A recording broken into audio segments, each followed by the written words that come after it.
It's Tuesday, October 28th. I urge all Jamaicans and people who are, friendly well-wishers of Jamaica to continue to pray. The strongest storm on the planet this year is about to make landfall in Jamaica. Hurricane Melissa is currently a Category 5. Most of all, it's fair to the students who are the ones who are most impacted. Alberta turning to the notwithstanding clause to impose a new contract on striking teachers and force them back to work. It is a historic day for Alzheimer's disease.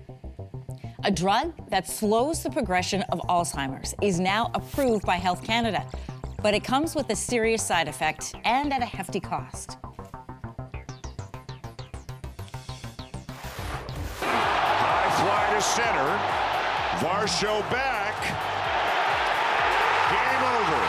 Oh, look away. The Jays and the Dodgers play an 18-inning World Series Classic, and it was Toronto that comes out on the losing end. Stay with us, Canada. Your morning starts right now.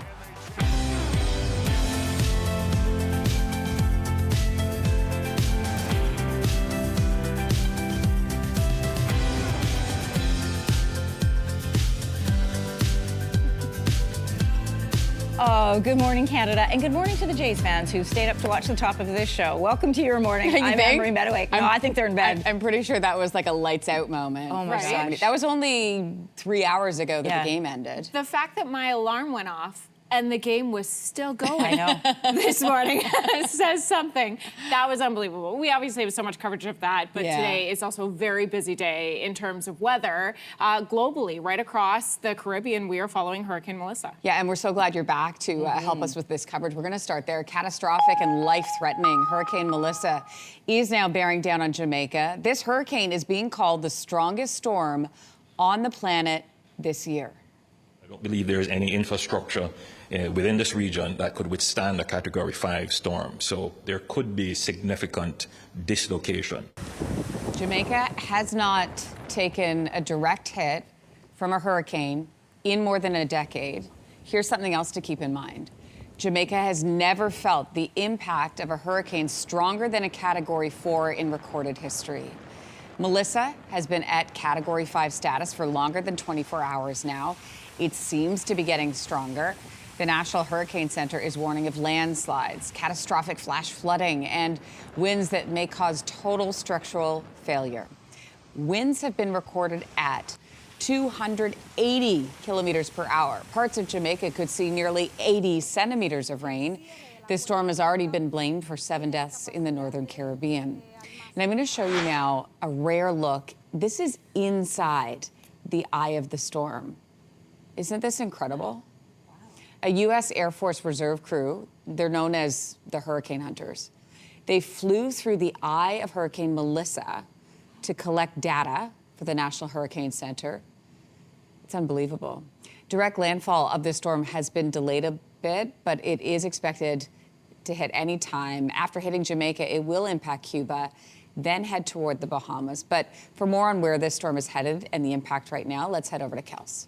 Lindsay, so this video that you're just sharing, it's just incredible. I want to go back to it if we can, because what you're looking at, that void in the middle of the hurricane, that's the eye, but that eye wall, this right here, that band of cloud, that is the most significant, severe thunderstorm within the hurricane itself. Within the eye, you have sinking air, and as that air is rushed upwards through that eye wall, that is where the most devastating impacts of the hurricane will be. So let's come back to the green screen here. This is our radar and satellite, and you can see the size of this storm in comparison to Jamaica. Now, this is expected to make landfall on the western side of the island. So think Montego Bay. That's where it's headed almost directly towards. But when you break down a hurricane into its 4 quadrants, when you divide it as if you have a line straight north, south, and then east, west, the most devastating impacts of that storm will be in the northeast quadrant. That's where we see the strongest storm surge and the strongest winds as well. So coming up within your full weather forecast, I will track this through. It could, Lindsay, make landfall 3 times before it moves its way up toward Canadian water. Back to you. Wow, pretty scary stuff. Thanks for that, Kels. In other news today, the Alberta government is using the notwithstanding clause to force teachers back to work. Notwithstanding clause is part of our Constitution.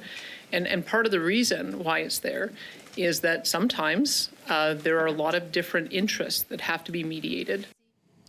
As expected, the province tabled legislation to end 3 weeks of job action by more than 50,000 teachers. Not only are teachers being forced back to work, this legislation also imposes a new 3-year contract on teachers. It's an offer they've rejected before. The offer includes a 12% raise over 4 years and a promise to hire 3,000 teachers. The notwithstanding clause prevents legal challenges as well. It's a travesty to our democracy. They're ramming through this bill in one evening so that they can put forward what they want to see. The teachers union is talking to lawyers about options. Defying the order will cost individuals $500 a day or $500,000 a day for organizations. Teachers are expected back in classrooms tomorrow. Prime Minister Mark Carney is in Singapore today for this next leg of his Asia visit. The Prime Minister is making a pitch for Singapore to grow investments in Canada in areas like AI, clean energy, and critical minerals. Prime Minister Mark Carney was just in Malaysia for the ASEAN summit. So next he will be in South Korea for the APEC forum. Prime Minister Carney has a meeting planned with Chinese President Xi Jinping while he's in South Korea. Meanwhile, the U.S. ambassador to Canada is blaming our country for stalled trade talks. Canada burnt the bridges with America. Donald Trump did not slam the door. Canada slammed that door shut all by itself. Ambassador Pete Hoekstra did say last week there was a good chance sectoral deals could have been reached by U.S. Thanksgiving. Prime Minister Mark Carney also said talks were making progress, but ... Anti-tariff ads from Ontario apparently angered U.S. President Donald Trump. Ambassador Hoekstra now says a deal is unlikely before the new year. He's not even sure when the two sides will be back at the table. Ontario, as we know, pulled those ads as of yesterday. Okay, should we do it? Let's do it. The Jays don't have much time to get ready for the next game after losing an 18-inning heartbreaker in L.A. Ohtani, and a center cut fastball. Blast one, and ties it. Shohei, 5-5. Shohei Ohtani hitting his second home run of the night in the bottom of the 7th to tie the game up at 5. This is the point where I was napping and then woke up again. The Jays would walk him 5 times after that. They did not want him at the plate. With the game tied at 5, both teams had their chances to take the lead. No one was able to capitalize until 3 o'clock in the morning, basically, Eastern time. That was the 18th inning. In Los Angeles, Furman sends a fly ball to center field. Varsho's going back before the clock strikes midnight. Freddie Freeman has ended it. It's a Here it is, the solo shot from Freddie Freeman. Gave the Dodgers a 6-5 win. They now lead this series 2-1. Game 3, let's talk about it. It took 6 hours and 39 minutes to play. That ties the longest game by innings in World Series history. No matter how you cut it, I mean, losing this one hurts, obviously. I love the way we played. I love the way we fought. I think every single player had the right intentions on both sides tonight, you know. Obviously, there's another game to play tonight after carrying the Dodgers at the plate. Ohtani will take the mound in Game 4 tonight. Shane Bieber starts for the Jays. Game time. Are you ready? 8 p.m. Eastern.